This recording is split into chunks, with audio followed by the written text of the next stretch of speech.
Class 11 semester 1 এর একটা গুরুত্বপূর্ণ পোয়েম হচ্ছে দ্য সেকেন্ড কামিং।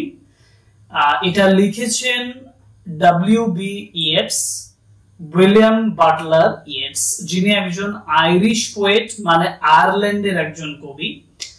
আর এই দ্য সেকেন্ড কামিং কবিতাটা তোমাদের সিলেবাস অনুযায়ী অনেকটা কমপ্লেক্স, অনেকটা কমপ্লিকেটেড, এবং সেই পোয়েমটা আজকে লাইন বাই লাইন সিম্পল ভাবে, খুব সহজ ভাবে বোঝাবো। অলরেডি আমার চ্যানেলে এই ক্লাসটা করা আছে, সেটা অনেক ডিটেলসে বলা আছে। আমি তোমাদেরকে অনেকটা সহজ ভাবে আজকে বোঝানোর চেষ্টা করব। দ্য সেকেন্ড কামিং কবিতার মূল বিষয়বস্তু, প্রত্যেকটা লাইনে কবি কি বলতে চাইছেন, বা এই কবিতার মাধ্যমে কবি কি প্রকাশ করতে চাইছেন, এই সমস্ত বিষয়টা হবে আজকের আলোচনার বিষয়বস্তু। So welcome to English Edition channel. Today's class is on the second coming, line by line explanations with Bengali meaning and everything that you need for your semester 1 examination.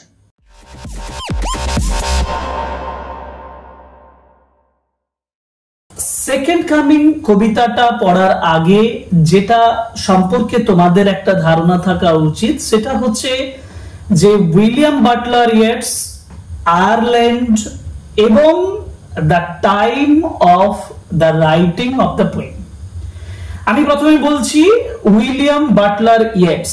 William Butler Yeats একজন আয়ারল্যান্ডের কবি। এই ব্যক্তি, এই কবি Ireland national movement, মানে আয়ারল্যান্ডের জাতীয় আন্দোলনের সঙ্গে যুক্ত ছিল। ভারত যেমন ব্রিটিশের আন্ডারে ছিল, ঠিক তেমনি আয়ারল্যান্ডেও কিন্তু ব্রিটিশের আধিপত্যটা ছিল।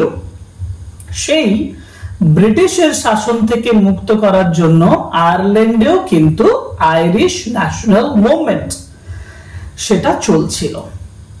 এখন সেটা আলোচনা করব, কিন্তু আমি প্রথমে যে বিষয়টা বলবো সেটা হচ্ছে এই যে কবিতাটা আমরা পড়ছি দ্য সেকেন্ড কামিং, এটা প্রথম লেখা হচ্ছে 1919, অর্থাৎ 1919 সাল। আর এটা পাবলিশড হচ্ছে দ্য ডায়াল বলে একটা অ্যান্থোলজি, সেখানে পাবলিশড হচ্ছে, দ্য ডায়ালে পাবলিশড হচ্ছে সেটা 1920-তে। পরবর্তীকালে আরো একটা অ্যান্থোলজি তোমাদের বইতে ভালোভাবে দেওয়া আছে, একটু নিচের দিকে, বইয়ের পাতার নিচের দিকে এসো, দেখবে বলা আছে যে this was first printed in the dial in November 1920 এবং included in his 1921 collections of verses Michael Robertes and Dancer. খুব ইম্পর্টেন্ট ফর এমসিকিউ, এর জন্য ইম্পর্টেন্ট। 1921 সালে তার মাইকেল রবার্টেস এন্ড ড্যান্সার বলে একটা অ্যান্থোলজি, পোয়েম অ্যান্থোলজি, সেটাতে পাবলিশড হয়। আমি যে এই কথাটা তোমাদেরকে বলছি, এই কথাটা বলার একটা গুরুত্ব রয়েছে। কেন গুরুত্ব রয়েছে? কারণ তোমরা সবাই জানো যে 1915 মানে 1915 সাল, 1915 সালে সারা পৃথিবীর বুকে সবথেকে গুরুত্বপূর্ণ যে ঘটনাটা ঘটে যাচ্ছে সেটা অবশ্যই প্রথম বিশ্বযুদ্ধ বা ফার্স্ট ওয়ার্ল্ড ওয়ার।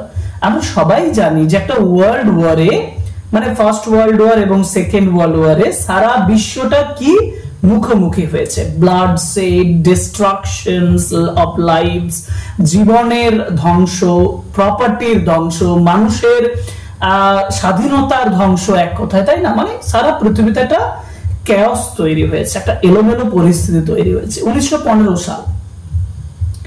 1915 সালের পরে আমরা যদি 1916 এর দিকে যাই না, 1916-তে যখন অলরেডি ব্রিটেন যুদ্ধে যুক্ত হয়ে পড়েছে, সেই সময় আয়ারল্যান্ডের কিছু ন্যাশনাল লিডার্স তারা কি করেছিলেন, তারা ব্রিটিশ বিরোধী আন্দোলন করেছিলেন এবং তাতে 16 জন আইরিশ ন্যাশনালিস্ট লিডার্সকে মেরে ফেলা হয়, এবং যেটাকে বলা হয় ইস্টার 1916।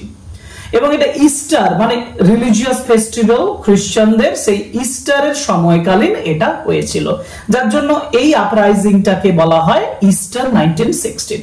ঠিক আছে। 1919 সালে মানে আইরিশ ন্যাশনালিস্ট মুভমেন্ট, অর্থাৎ জাতীয়তাবাদী আন্দোলনটা আরো জোর দিয়ে ওঠে এই ইস্টার 1916 এর পরিপ্রেক্ষিতে। আরো একটা ঘটনা খুব উল্লেখযোগ্যভাবে এই সময় ঘটে, সেটা হচ্ছে একটা রোগ, একটা মহামারী এই সময়ে ছড়িয়ে পড়ে, সম্ভবত 1918 অর 1919 এই সময়টাতে।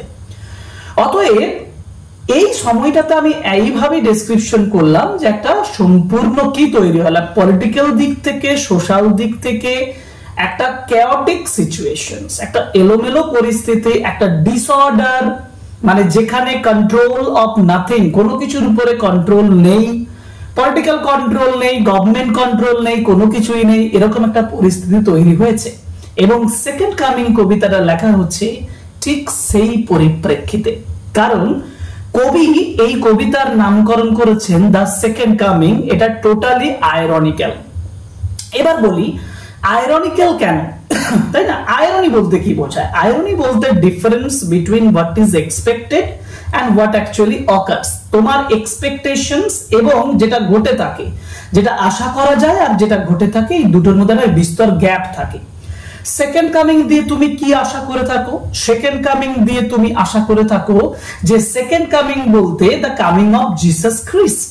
কারণ খ্রিস্টান মাইথোলজিতে বলা হয়েছে যে after the death of Jesus Christ, sorry after the birth of Jesus Christ, but মানে যিশু খ্রিস্ট মৃত্যুবরণ করার পরে 2000 বছর, আফটার 2000 ইয়ার্স, 2000 বছর পরে আবার যিশু খ্রিস্ট জন্ম নেবেন। He will come in this world, এই পৃথিবীতে আসবেন, এবং যেটাকে according to the mythology this is the sign of the judgement day.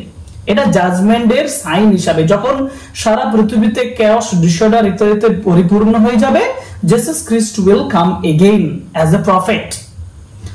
এই জায়গাটা আমি তোমাদেরকে বোঝাচ্ছি। দেখো তাহলে জিসাস খ্রিস্টের কামিংটাকে বলা হচ্ছে সেকেন্ড কামিং।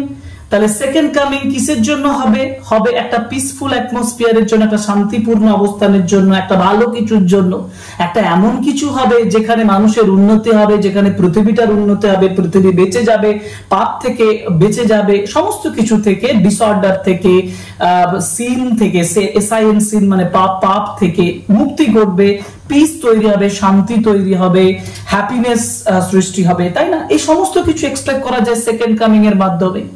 কিন্তু কবি কি সেই সেকেন্ড কামিং এর কথা এখানে বলছেন? না, কবি এখানে সেই সেকেন্ড কামিং এর কথা বলছেন না। এখানে কবি আয়রনিক্যালি নেগেটিভ অ্যাসপেক্টস, মানে নাসূচক জিনিসগুলো দিয়েছেন, মানে নেগেটিভ আইডিয়াস, নেগেটিভ থটস আর নেগেটিভ স্পিরিটের কথা বলেছেন, নেগেটিভ পাওয়ারের কথা বলেছেন। কিভাবে বলেছেন? কবিতাটা পড়লেই বুঝতে পারবো। কবিতাটা লাইন বাই লাইন আমি এটা পড়বো, আর আমি যে কথাগুলো বললাম সেই কথাগুলো তোমাদের অ্যাবাউট দ্য পোয়েম সেকশনে লেখা আছে। একটু চোখ বুলিয়ে দিই তোমাদেরকে। দেখো, ফার্স্ট ওয়ারের কথা আমি বললাম, 1919 এ ওয়ার অফ ইন্ডিপেন্ডেন্স, যেটা ইন্ডিয়া মানে ইন্ডিয়ানই বলা হয়ে যাচ্ছে। আইরিশ ন্যাশনালিস্ট মুভমেন্টের কথা বললাম, ইস্টার রাইজিং 1916 এর কথা বললাম, তাই না? এখন এখানে একটা উল্লেখযোগ্য কথা হচ্ছে Harold Bloom in 1986 cited the poem as one of the most universally admired poem the century, মানে শতাব্দীর সেরা কবিতা বলে এটাকে উল্লেখ করেছেন। আমি সমস্তগুলোই অলরেডি বলে দিয়েছি। এখন একটা জিনিস আমি হয়তো বলছিলাম যে সেকেন্ড কামিং ফার্স্ট পাবলিশ, খুব ইম্পর্টেন্ট পয়েন্ট হিসেবে মনে রাখবে, দ্য ডায়াল, নভেম্বর 1920 তে দ্য ডায়ালে প্রথম পাবলিশ হয়েছিল। পরবর্তীকালে তার কালেকশনস অফ পোয়েমস 1921 এ মাইকেল রবার্টস এন্ড দ্য ডান্সারে, এইটা একটা বই, সেই বইতে পাবলিশ হয়। ওকে, আচ্ছা আমরা লাইন বাই লাইন যাই, লাইনগুলো পড়ি, তাহলে আমাদের একটা টোটাল কনসেপ্ট তৈরি হবে। কি বলছে? Turning and turning in the widening gyre. Turning মানে কি? টার্নিং মানে হচ্ছে ঘোরা। এমনিতে টার্ন মানে আমরা বলি যে ঘুরে ফেলা, তাই না? এখানে টার্নিং মানে হচ্ছে মুভিং রাউন্ড, ঘোরা। খুব সিম্পল ভাবে বোঝাচ্ছি, সিম্পল ভাবে বুঝে নাও। দেখো, so turning and turning in the widening gyre. Widening মানে কি? ওয়াইড মানে বিস্তৃত, ওয়াইডেনিং মানে হচ্ছে এক্সপ্যান্ডেড মানে বিস্তৃত। জায়ার মানে কি? GYRE, জায়ার। জায়ার মানে হচ্ছে একটা ঘূর্ণায়মান একটা পরিস্থিতি, মানে একটা ঘূর্ণি বলতে পারি, তাই না? জায়ার মানে একটা ঘূর্ণি। ধরো একটা জায়গায় যদি অতিরিক্ত নিম্নচাপ তৈরি হয়, ধরো প্রচুর গরম হয়ে গেছে সেই জায়গাটাতে, গরম হয়ে গেলে কি হয়? সেখানে বাতাসটা একটা ঘূর্ণির তৈরি করে না, ঘূর্ণি তৈরি করে, তো সেটাকে জায়ার বলা হয়। সেই ঘূর্ণির মধ্যে এবং তাতে ঘুরছে, টার্নিং করছে একটা জায়ার। তাহলে এক কথায় জায়ার বলতে আমি একটা স্পাইরাল মুভমেন্টের কথা বলবো, তাই না? এরকম পেঁচিয়ে পেঁচিয়ে আস্তে আস্তে যেটা উপর দিকে উঠবে, স্পাইরাল মুভমেন্ট। তো যখন সেই স্পাইরাল মুভমেন্টের মধ্যে সমস্ত কিছু ঘুরছে, the Falcon can not here the ফ্যালকনার। Falcon একটা বার্ড, একটা পাখি। এই Falcon can not here the ফ্যালকনার মানে ওই পাখিটা যে ফ্যালকনকে কন্ট্রোল করে, মানে কন্ট্রোলার অফ দ্য ফ্যালকন, যে ফ্যালকনের ট্রেনার, যে ফ্যালকনকে ট্রেন করে, সেই ট্রেনার ফ্যালকনকে কন্ট্রোল করতে পারছে না।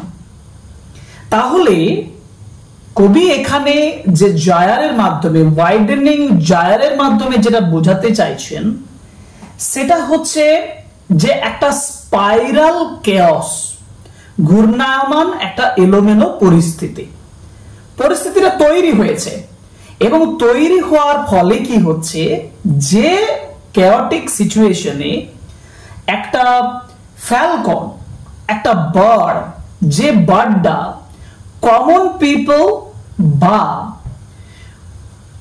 সাধারণ সমস্ত কিছুকে বোঝায়, একটা সেটআপকে বোঝায়, তাহলে ফ্যালকনকে ফ্যালকনের মানে তার ট্রেনার কি করতে পারছে না, কন্ট্রোল করতে পারছে না।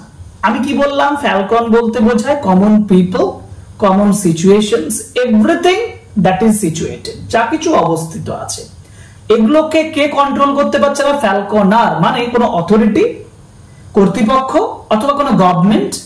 তাহলে ফ্যালকন আর গভর্নমেন্টকে বোঝায়, ফ্যালকন কমন পিপলদেরকে বোঝায়। তুমি যদি এইভাবে ভাবো তাহলে কমন পিপলদেরকে কন্ট্রোল করতে পারছে না গভর্নমেন্ট, এটা কবি বোঝাতে চাইছে। তাহলে একটা কেওটিক সিচুয়েশন তৈরি হচ্ছে, একটা এলোমেলো পরিস্থিতি তৈরি হচ্ছে, ওয়াইডেনিং জায়ার তৈরি হয়েছে, যেখানে falcon can not be controlled by the trainer of the falcon. It means, এর মানে কমন পিপলদেরকে কন্ট্রোল করতে পারছে না গভর্নমেন্ট, দ্য পাওয়ার অফ অথরিটির পাওয়ার কিন্তু সেটাকে কন্ট্রোল করতে পারছে না। কি হচ্ছে এর ফলে, থিংস ফল অ্যাপার্ট। ধরো একটা জায়গায় যদি এরকম ঘূর্ণি তৈরি হয়, স্পাইরাল মুভমেন্ট তৈরি হয়, আস্তে আস্তে কি হবে, জিনিসগুলো বাইরে ছিটকানো হয়ে যাবে না, বাইরে ছিটকে পড়ে যাবে। হ্যাঁ, সেটাই হচ্ছে, যখন এটা করতে পারছে না ফ্যালকন, যখন মানে ফ্যালকনার যখন কন্ট্রোল করতে পারছে না, তখন সমস্ত জিনিস চারদিকে ছড়িয়ে যাচ্ছে। Things fall apart, the centre can not hold. দেখো, সেন্টার মানে হচ্ছে কেন্দ্র, আর কেন্দ্র মানে হচ্ছে central power. Centre can not hold মানে কেন্দ্র ধরে রাখতে পারছে না। স্পাইরাল মুভমেন্টের কেন্দ্রে একটা পাওয়ার থাকে, সেই পাওয়ারটা কিন্তু সমস্ত কিছুকে ধরে রাখতে পারছে না।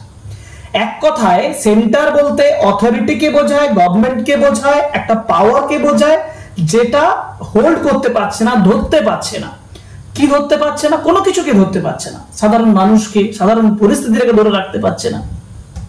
তাহলে কি হচ্ছে না, মিয়ার অ্যানার্কি ইজ লুজড আপন। এইটা বুঝতে হবে যে অ্যানার্কি, এই যে অ্যানার্কি মানে কি। এখন আমরা যদি পার্টিকুলারলি অ্যানার্কির কথা বলি, তাহলে সেটা বোঝায় কি, একটা ডিসঅর্ডার। অ্যানার্কি মানে একটা ডিসঅর্ডার। একটা ডিসঅর্ডার কি হয়, লুজড আপন দ্য ওয়ার্ল্ড, সারা পৃথিবীতে একটা এলোমেলো পরিস্থিতি, একটা কন্ট্রোলবিহীন, নিয়ন্ত্রণবিহীন পরিস্থিতি সারা পৃথিবীতে লুজড আপন হয়ে যায়, স্প্রেড হয়ে যায়, ছড়িয়ে যায়। The blood dimmed tide is loosed. Blood dimmed tide, ইমেজটা দেখো। ব্লাড মানে কি, রক্ত। ডিমড মানে কি, ডিমড মানে হচ্ছে টিজড, রঙিন হয়ে থাকা, রক্তে রঙিন হয়ে থাকা, রক্তে নিমজ্জিত থাকা। টাইড মানে হচ্ছে জোয়ার, অর্থাৎ ফ্লো অফ ওয়াটার, জলের ফ্লো, তাই না? এখন ব্লাড ডিমড টাইড ইজ লুজড মানে রক্ত মেশা জোয়ার চলেছে, ফ্লো করছে। এই জিনিসটা কন্টেম্পোরারি, গতানুগতিক, তৎকালীন সমাজকে বোঝায়, যে সমাজে তৎকালীন সিচুয়েশনটাকে বোঝায়। আমি কি বললাম, 1915 ওয়ার্ল্ড ওয়ার, সারা পৃথিবীতে রক্তক্ষয়ী একটা সংগ্রাম, যুদ্ধ হয়েছে। ইস্টার্ন 1960 রক্তস্রোত বয়ে গেছে, ন্যাশনালিস্ট মুভমেন্ট চলছে, রক্তপাত হচ্ছে, তাই না? তাহলে blood is related to the movement, sacrifices of the great people. সেই ব্লাড ডিমড টাইড বলতে সেই ব্লাড সেটকে বোঝায়, সেই chaotic সিচুয়েশনের ব্লাড সেটকে বোঝায়। So blood dimmed tide is loosed in the world, এই পৃথিবীতে রক্ত যেন রক্তের গঙ্গা বয়ে যাচ্ছে, মানে রক্ত স্রোত বয়ে যাচ্ছে। এন্ড এভরিওয়্যার, সমস্ত জায়গায়, the ceremony of innocence is drown. Drown মানে কি? ডুবে যাওয়া, মানে এন্ড, শেষ হয়ে যাওয়া। সেরেমনি অফ ইনোসেন্স মানে কি? ইনোসেন্স মানে নিষ্পাপত্ব, মানে একেবারে ইনোসেন্সের যে সেরেমনি মানে অনুষ্ঠান, অর্থাৎ যা কিছু ভালো, যা কিছু গুড, যা কিছু বেটার, যা কিছু ব্লেসিং, আশীর্বাদ, সেগুলো কি হয়ে যাচ্ছে? ইজ ড্রাউন্ড, ডুবে যাচ্ছে, শেষ হয়ে যাচ্ছে।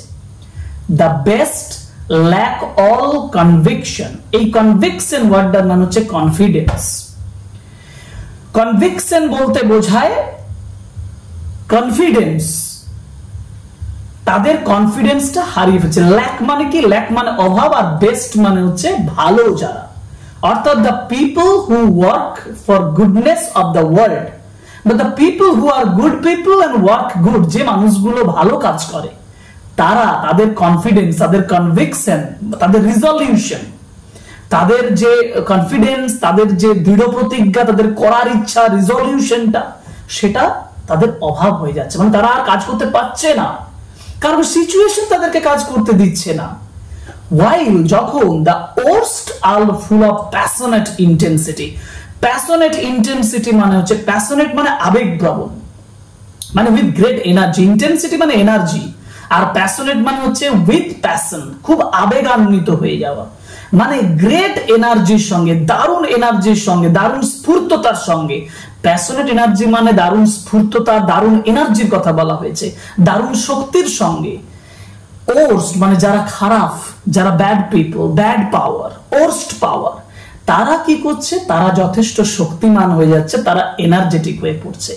অর্থাৎ সেরেমনি অফ ইনোসেন্স মানে যা কিছু ভালো, যা কিছু বেটার কিছু হবার কথা, সেগুলো নষ্ট হয়ে যাচ্ছে। Good deeds of the common people are destroyed, সেগুলো শেষ হয়ে যাচ্ছে।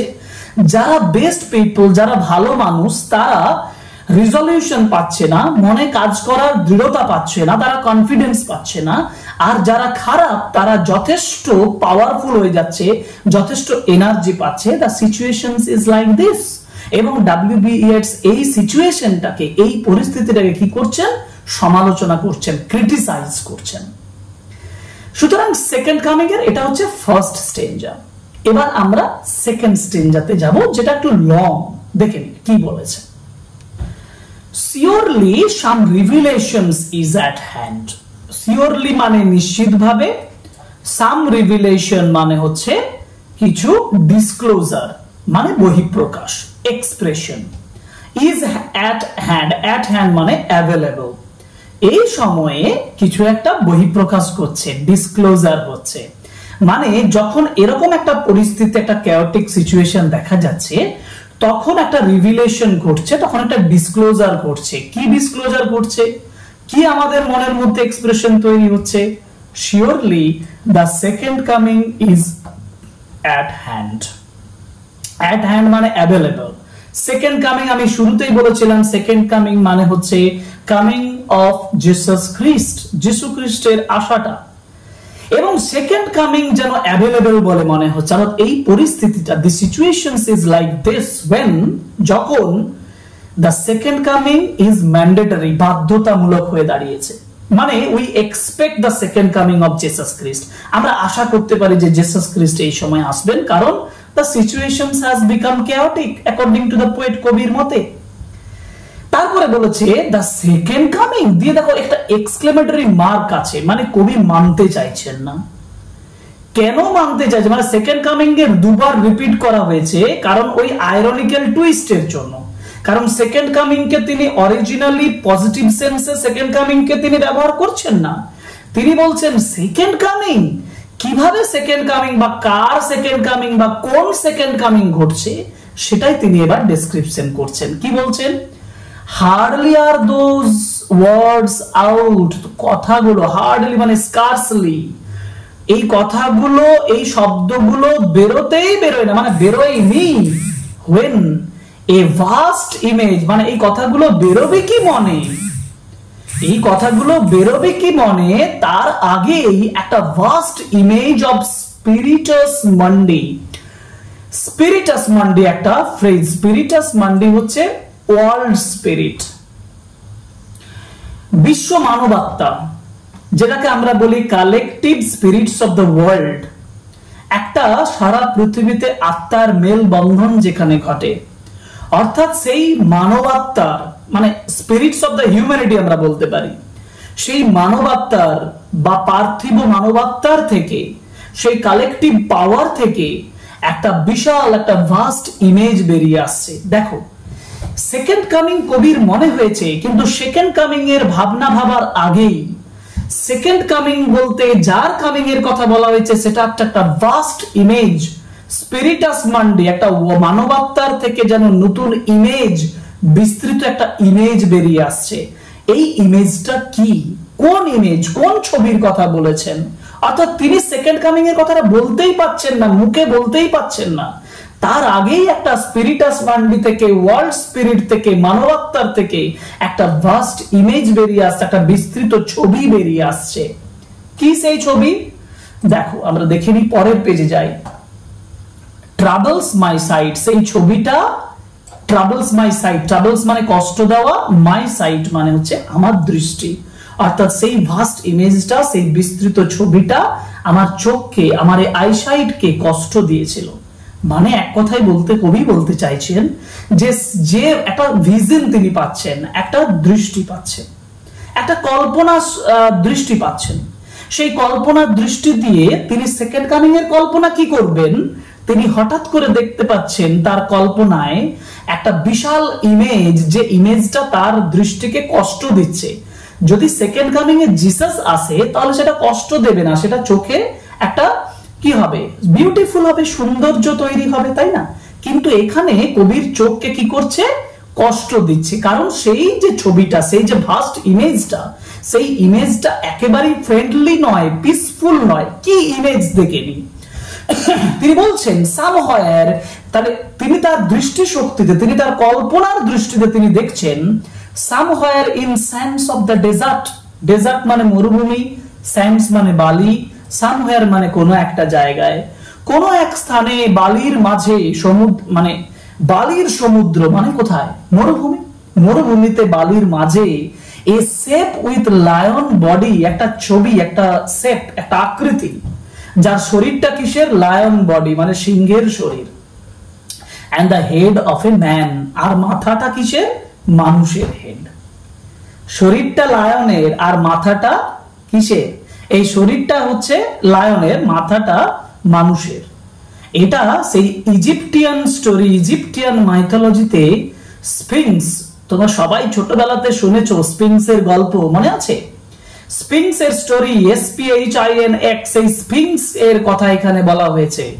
সেই বিশাল ইমেজ, সেই বিশাল ইমেজটা তিনি দেখতে পেয়েছেন। এ গেজ ব্ল্যাঙ্ক, তার দৃষ্টিটা কেমন, সেই যে বিশাল ছবিটা, সেই যে বিশাল আকৃতিটা, শেপটা, যার শরীরটা মানুষের, মুখটা মানুষের, শরীরটা লায়নের, সিংহর, তার গেজ, তার দৃষ্টিটা ব্ল্যাঙ্ক, মানে ব্ল্যাঙ্ক মানে কি, ব্ল্যাঙ্ক মানে সম্পূর্ণ শূন্য, মানে দৃষ্টির মধ্যে কোনো ফিলিংস নেই, ফিলিংলেস, যার মধ্যে ভালোবাসা নেই, যার মধ্যে ফিলিংস নেই, সেই ব্ল্যাঙ্ক গেজ। আর pitiless, blank and pitiless, pitiless মানে করুণাবিহীন, মানে ক্রুয়েল, নিষ্ঠুর, অ্যাজ দ্য সান, সূর্যের মতো, যেখানে ফিলিংস নেই, মানে যেখানে কোনো কম্প্যাশন নেই, সহানুভূতি নেই, যেখানে ল্যাক অফ লাভ, ভালোবাসা নেই, সেই দৃষ্টিটা দেখা যাচ্ছে সেই ছবির মধ্যে। অর্থাৎ সেকেন্ড কামিং কার হচ্ছে, সেই বিস্ট, সেই পশুটার হচ্ছে, যার শরীরটা হচ্ছে একটা লায়নের মতো এবং যার মাথাটা হচ্ছে মানুষের মতো। তার চোখগুলোর মধ্যে ব্ল্যাঙ্ক এবং পিটিলেস মানে করুণাবিহীন, মানে ল্যাক অফ লাভ, ভালোবাসার অভাব রয়েছে, ল্যাক অফ কম্প্যাশন, সহানুভূতির মানে অভাব রয়েছে। এক কথায় ভালোবাসা, সহানুভূতির অভাব দেওয়া একটা দৃষ্টি, যেটা সূর্যের দিকে তাকালে সূর্য যখন প্রখর ভাবে কিরণ দেয়, এটা কম্প্যারিজন করা হয়েছে বলেছে। দেখো, অ্যাজ দ্য সান, এটা সিমিলি বলা হয়, কম্প্যারিজনটাকে বলা হয় simile, comparison between the sun and that image, the image of the sight, the pitiless sight, করুণাবিহীন যে দৃষ্টি, সেটার সঙ্গে সানের তুলনা। মানে সূর্য যখন প্রখর ভাবে কিরণ দেয় না, তখন তার দিকে তাকানো যায় না, কারণ চোখটা ঝলসে যায়, এবং সে পিটিলেস, করুণাবিহীন ভাবে সূর্যের আলো কিরণ দেয়, তখন তার সঙ্গে যেন সেই ইমেজ, সেই বিশাল বিস্ট, সেই পশুটা, তার দৃষ্টির তুলনা করা হয়েছে। ইজ মুভিং, এখন সেই বিস্ট, সেই পশুটা, সেই বিস্ট যার এই মাথাটা মানুষের আর শরীরটা হচ্ছে লায়নের, সে যখন is moving it slow thighs, thighs মানে এই যে পা গুলো আস্তে আস্তে স্লো মুভমেন্ট করছে। এই যে স্লো মুভমেন্ট করছে না, slow movement of the leg, তার থাই, অর্থাৎ পায়ের উপরের অংশকে থাই বলা হয়, তাই না, উরু। এবং এই যে উরুটাকে নিয়ে পা যখন এগিয়ে গিয়ে সামনের দিকে এগিয়ে যাচ্ছে, মানে slow motion of the negative ideas, slow motion of all the evils, evil মানে হচ্ছে খারাপ শক্তির ধীরে ধীরে এগিয়ে যাওয়াটাকে এই মুভমেন্ট অফ দ্যাট বিস্ট, এটা কম্প্যারিজন করা হয়েছে, তুলনা করা হয়েছে। which all about it real shadows of the indignant desert birds, দেখো ডেজার্ট বার্ডস মানে হচ্ছে মরুভূমির পাখি, ইন্ডিগনেন্ট মানে হচ্ছে তারা খুব ইরিটেটেড, বিরক্ত, তারা খুব অ্যাংরি, রেগে যাওয়া, এবং শ্যাডোস মানে হচ্ছে ছায়া। অর্থাৎ যখন এই বিস্ট, যখন এই যে ইমেজটা এগিয়ে এগিয়ে যাচ্ছে, তখন এই যে ডেজার্ট, এই যে মরুভূমিতে যে পাখিগুলো আছে, সেই পাখিগুলো বিরক্ত হয়ে যাচ্ছে, রেগে যাচ্ছে, তারা তখন বিরক্ত এবং রাগত ভাবে উড়ে যাচ্ছে। উড়ে যাওয়ার সময় তাদের ছায়াটা সরে সরে সরে সরে যাচ্ছে, যার জন্য বলছে রিল শ্যাডোস, তাদের ছায়া দেখা যাচ্ছে মরুভূমির উপরে। Because they are indignant, they are irritated, they are angry at the movement of that beast, ওই ওই বিস্ট, ওই পশুটার এগিয়ে যাওয়ার জন্য। এই যে বিস্ট বা ইমেজটা দেখানো হয়েছে না, এটাকে ইভিল পাওয়ারের সঙ্গে তুলনা করা হয়েছে। মানে everything that is evil in the world at the situation, পৃথিবীতে যা কিছুই ইভিল সেই জায়গায়, সেই সমস্ত ইভিলটার সঙ্গে তুলনা করা হয়েছে ওই ইমেজটা। আর জেসাস খ্রিস্টের আয়রনিক্যাল, একেবারে বিপরীত অর্থে বোঝানো হয়েছে ওই ইমেজটা, যে ইমেজটাতে স্পিংসের ইমেজ নিয়ে আসা হয়েছে, বিস্টের ইমেজ নিয়ে আসা হয়েছে, একটা পশুর ইমেজ নিয়ে আসা হয়েছে। দ্য ডার্কনেস ড্রপস এগেন, মানে অন্ধকার আবার পতিত হয়েছে, মানে the poet loses the vision, কবি তার দৃষ্টিটা হারিয়ে ফেললেন, মানে কাল্পনিক যে দৃষ্টি, কল্পনা শক্তি, কল্পনার দৃষ্টি, সেটা হারিয়ে দিলেন, মানে অন্ধকার নেমে এলো, আর কিছু দেখতে পাচ্ছেন না। বাট নাও আই নো, কিন্তু এখন আমি জানি, that 20 centuries of stony sleep, দেখো 20 centuries মানে কি, 20 centuries, তাই না, 20 100 মানে কত, 2000। জেসাস খ্রিস্টের আসার কথা কত বছর পরে, 2000 বছর পরে। এই স্প্যান অফ টাইমটা কত, 2000 বছর। এই 2000 বছরে কেমন হয়েছে স্টোনি স্লিপ, স্লিপ মানে কি, ঘুম, স্টোনি মানে পাথরের মতন ঘুম, মানে পজিটিভ পাওয়ারের যে জেসাস খ্রিস্টের আসার কথা, সেই জেসাস খ্রিস্টের পিস মানে শান্তির বার্তা নিয়ে আসার কথা। কিন্তু এখানে স্টোনি স্লিপ বলতে কি বোঝানো হয়েছে, এখানে স্টোনি স্লিপ বলতে বোঝানো হয়েছে একটা পরিস্থিতি, যে 20,000 মানে 2000 মানে হচ্ছে 2000 বছরে একটা সমাজ তৈরি হয়েছে, একটা পৃথিবী তৈরি হয়েছে, একটা সিচুয়েশন তৈরি হয়েছে, যে সিচুয়েশনটা স্টোনের মতন, ফিলিংলেস, লাইফলেস, জীবনহীন, পাথরের মতন জীবনহীন, ভালোবাসাহীন, একটা ঘুমে যেন আক্রান্ত ছিল। মানে এই সোসাইটিটা, এই পৃথিবীটা, এটা কেমন ছিল, স্টোনের মতন ছিল, ঘুমন্ত অবস্থায় ছিল, একটা কালচারাল স্ট্যাগনেশন ছিল, একটা সাংস্কৃতিক স্থিতাবস্থা ছিল। সেই স্টোনি স্লিপের মধ্যে একটা ডিসঅর্ডার তৈরি হয়েছিল। সেই স্টোনি স্লিপ থেকে যেন এই মানে এই এক কথায় এই টাইম স্প্যানটাকে স্টোনি স্লিপ মানে পাথুরে ঘুমের সঙ্গে তুলনা করেছে। ওকে, ওয়ার ভেক্সড, এই ঘুমটাকে ভেক্সড, ওয়ার ভেক্সড, ভেক্সড মানে অ্যানয়েড, বিরক্ত করেছে। কে বিরক্ত করেছে?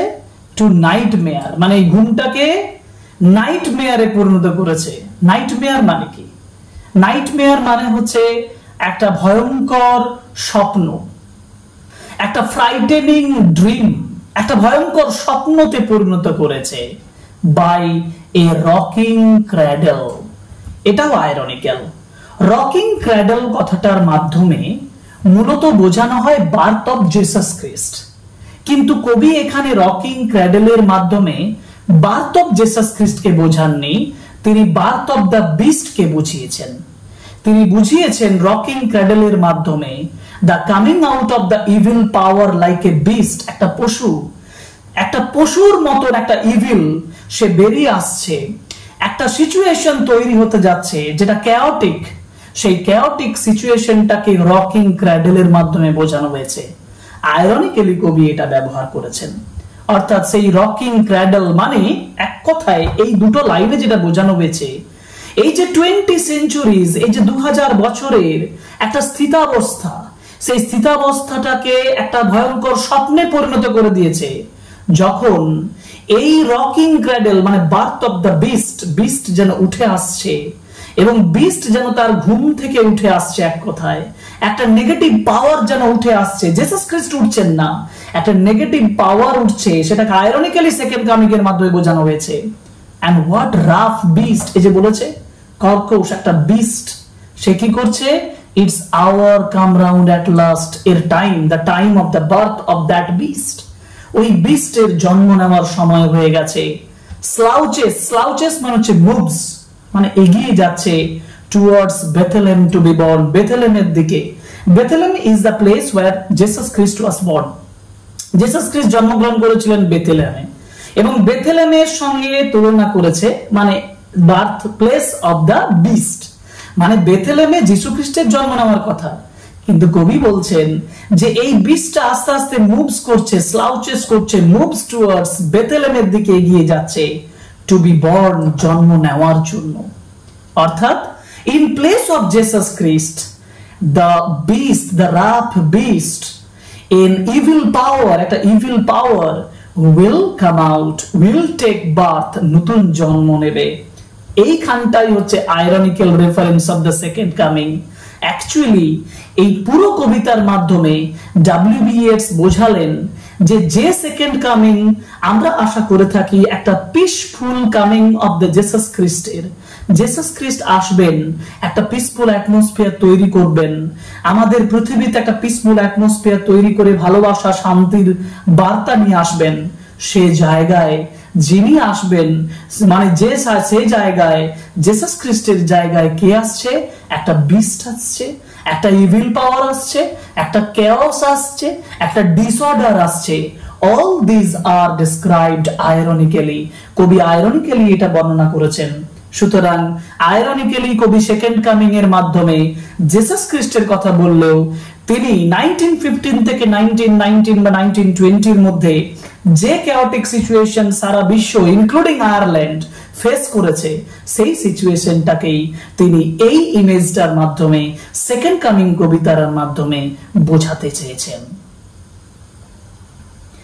এই হচ্ছে আমাদের complete poem the second coming. Line by line, word by word আমি বুঝিয়ে দিলাম, খুব সিম্পল ভাবে বুঝিয়েছি। এটা বুঝে নেওয়ার পরে এমসিকিউ ক্লাস করতে গেলে আরো কিছু রেফারেন্স আসবে, আরো কিছু টেকনিক্যাল রেফারেন্স আসবে। যেমন ধরো তোমাকে ওখানে কিছু রেটরিক, যেমন আমি সিমিলির কথা বললাম, মেটাফোরের কথা বললাম, সিমিলি, মেটাফোর ইত্যাদি বিভিন্ন রেটরিক্যাল কোশ্চেন, বিভিন্ন রেফারেন্স মূলক প্রশ্ন, কলাম মানে কলাম মাধ্যমে মানে একটা কলামে কলাম মিল করা, শূন্যস্থান পূরণ ইত্যাদি করার মাধ্যমে তুমি এটা সম্পর্কে আরো ডিটেইলস জানতে পারবে। সুতরাং এটা হচ্ছে টেক্সট। এই টেক্সট আলোচনার পরে আমরা নিয়ে আসবো এমসিকিউ, সেটা ডাফেন দত্তের বইয়ের যে এমসিকিউ আছে বা রায়মার্টিন বইয়ের যে এমসিকিউ আছে সেগুলো আমরা আলোচনা করব। The second coming, complete second coming তোমাদের প্রিপারেশনটা আমি করিয়ে দেব। So stay with me, subscribe করো আমাদের চ্যানেল, লাইক করো, কমেন্ট করো, শেয়ার করো আমার ভিডিও, এটাই আশা করব তোমাদের কাছ থেকে। আজকের ক্লাসটা এখানেই শেষ করছি, পরে ক্লাসে আবার দেখা হবে। See you in our next class. Okay, thank you very much, good by.